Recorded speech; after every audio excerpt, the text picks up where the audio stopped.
በስመ አብ ወወልድ ወመንፈስ ቅዱስ አሐዱ አምላክ አሜን። ይህንን መልእክት የምትሰሙ ሁላችሁም በያላችሁበት ሰላም እግዚአብሔር ይብዛላችሁ።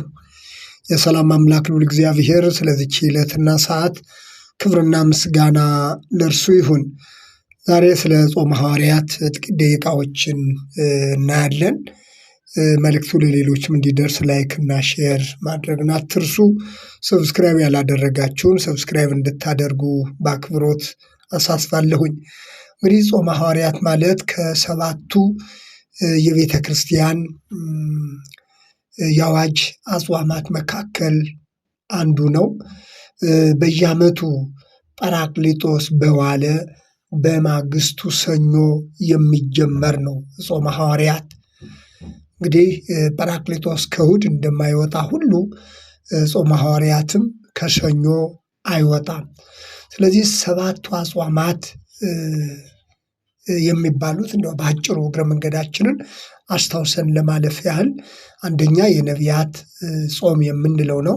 እንግዲህ ነቢያት ጌታችን ኢየሱስ ክርስቶስ ከሰማየ ሰማያት ወርዶ ከድንግል ማርያም ተወልዶ ዓለምን እንደሚያድን የተነገረውን የተስፋ ቃል ምክንያት በማድረግ ይህንን በማሰብ እንደ ጾሙ የሚነገርለት ጾም ነው ጾመ ነቢያት።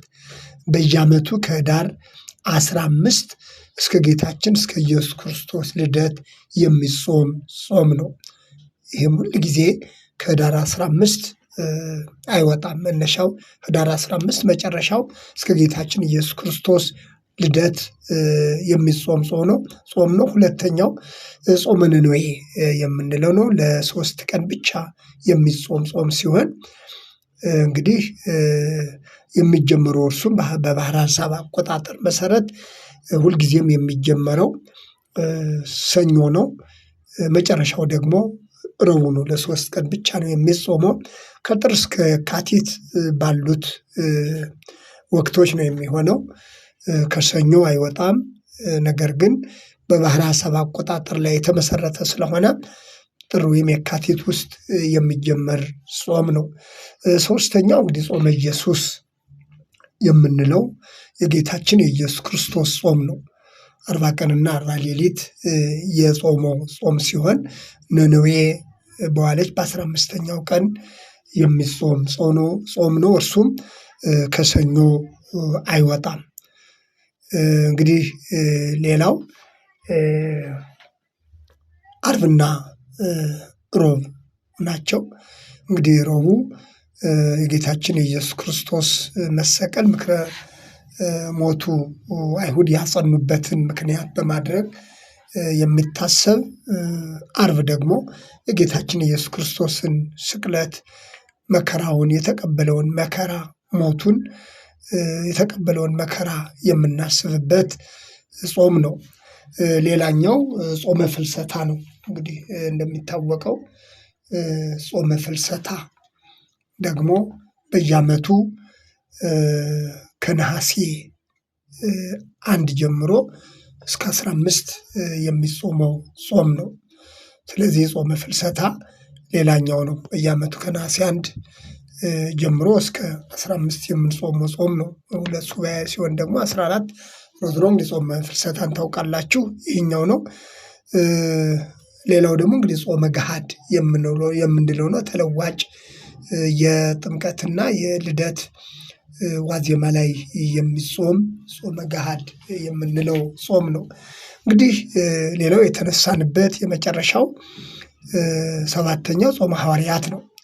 እንግዲህ ሐዋርያት ስለምን ጾሙ ካልን መንፈስ ቅዱስ ከወረደላቸው በኋላ የአገልግሎታቸው መጀመሪያ በማድረግ እንደ ጾሙ የሚታሰብ ጾም ነው።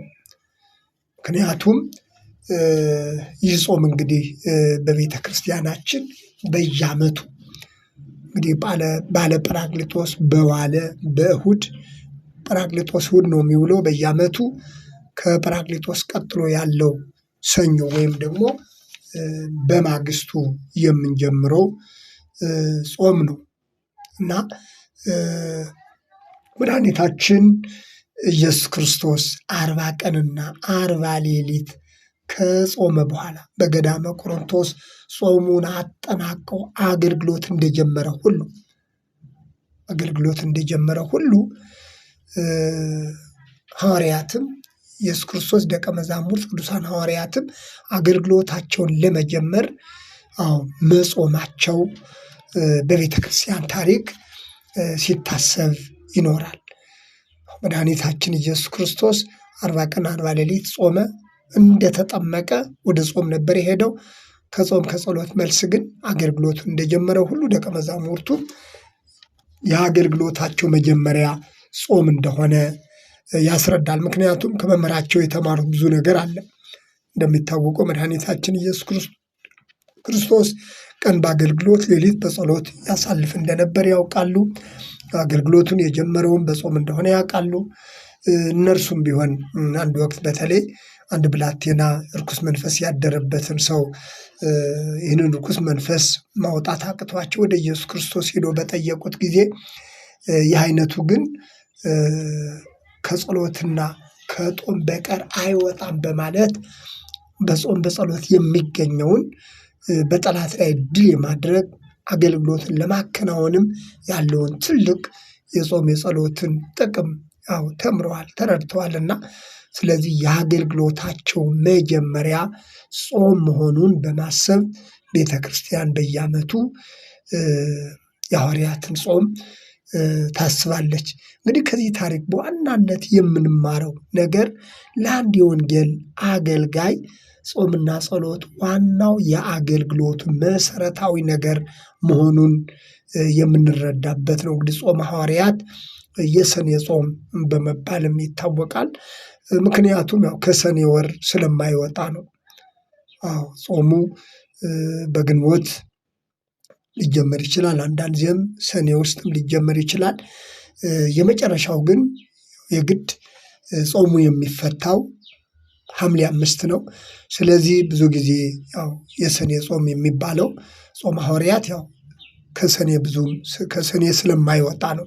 ወዲያና ወዲህ የማለት ሁኔታ ይኖራል በባሕረ ሐሳብ አቆጣጠር መሰረት። ዞሮ ግን ሰኔን ማግኘቱ የግድ ስለሆነ ሰኔ ጾም በመባልም ይታወቃል። እንዲያውም አንዳንዶች ደግሞ የቄስ ጾም እያሉም ይጠራሉ። ምክንያቱም አብዛኛው ሰው ጾመ ሐዋርያትን የማይጾምበትና ቸል የሚልበት ሁኔታ ስለሚታይ ነው። ጾመ ሐዋርያት ብቻ አይደለም፣ ጾመ ነቢያትንም ብዙ ሰው ሲጾም አይታይም። ከዚህ የተነሳ በተለምዶ የቄስ ጾም እየተባለም ይጠራል። ስለዚህ የሆነ ሆኖ ጸሎት ለአገልጋይ ብቻ ሳይሆን ጾም ለአገልጋይ ብቻ ሳይሆን ለክርስቲያኖች ሁሉ እጅግ አስፈላጊ መሆኑን ግን ማወቅ ይገባናል። በተለምዶ የቄስ ጾም እየተባለ ቢጠራም የጾም የጸሎትን ጥቅም እንደ እግዚአብሔር ቃል ተረድቶ ከእግዚአብሔር ጋር በጾም በጸሎት ማሳለፍ ለመንፈሳዊ ሕይወት፣ ለአገልግሎት፣ ለጥያቄዎቻችን ሁሉ ጸሎት ምን ያህል መልካም እንደሆነ፣ ጾም ምን ያህል መልካም እንደሆነ እንግዲህ ጾም የሚለውን ስናነሳ ከጸሎት ጋር አብሮ የሚሄድ ስለሆነ ነው። ጾምና ጸሎት ስለማይለያዩ ነው። በተለይ ጾም እስካለ ድረስ ጸሎት ይኖራል። ምናልባት በጸሎታችን ጊዜ ጾም ላይኖር ይችላል። ምክንያቱም ጸሎት የሁል ጊዜም በእግዚአብሔር ፊት የምንቆምበት ፊቱን የምናይበት ጉዳይ ነው። ስለዚህ በጸለይን ቁጥር ሁሉ እንደማንጾም ይታወቃል። በጾም ጊዜ ግን ጸሎት የግድ አብሮ የሚሄድ ጉዳይ ነው። ስለዚህ ቅዱሳን ሐዋርያት መጾም ለምን አስፈለጋቸው የሚለውን ሐሳብ ስናነሳ የአገልግሎታቸው መጀመሪያ ጾም አስፈላጊ መሆኑን ስለተረዱ ነው። ይህ ደግሞ በክርስቶስም አገልግሎት በነቢያትም ዘመን ዛሬም ቢሆን እግዚአብሔርን ፊት የሚፈልጉ በግልም በማህበራዊ ሕይወትም ስለ ሌሎቹም ጉዳዮች ከእግዚአብሔር ዘንድ የሆነውን ነገር በእግዚአብሔር ፊት ለመቅረብ የሚያስችለን ትልቁ ነገር ጾም ጸሎት መሆኑን የሚያስረዳ ነው። ስለዚህ ጾሙ ዘንድሮ ግንቦት 24 ይጀምራል ማለት ነው። ስለነበረን ጊዜ እግዚአብሔር ስም የተመሰገነ ይሁን።